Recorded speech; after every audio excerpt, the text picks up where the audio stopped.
So you need to replace a cartridge in your HP printer. Well, let's walk through the steps together. The first thing we want to do is turn the printer on, so press the power button. Next, lift the top cover of the printer. The carriage will then move to the center of the printer. On the front of the cartridge, push the release tab inward to unlatch the cartridge. You can now remove the cartridge out of the carriage. To install the new cartridge, you must first remove the plastic wrap. It is very important that you use the orange pull tab to remove the plastic.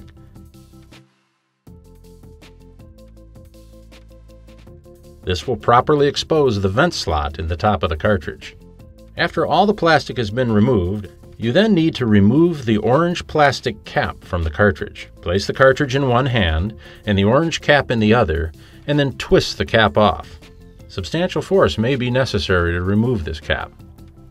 Once the orange cap is removed, place the new cartridge into the slot and gently push down until it snaps into place. Make sure that each cartridge is in the correct slot. Match the color and shape of the cartridge to the corresponding color and shape that are on the print head. When the new cartridges are in, close the top cover of the printer. Your printer is now ready for regular use.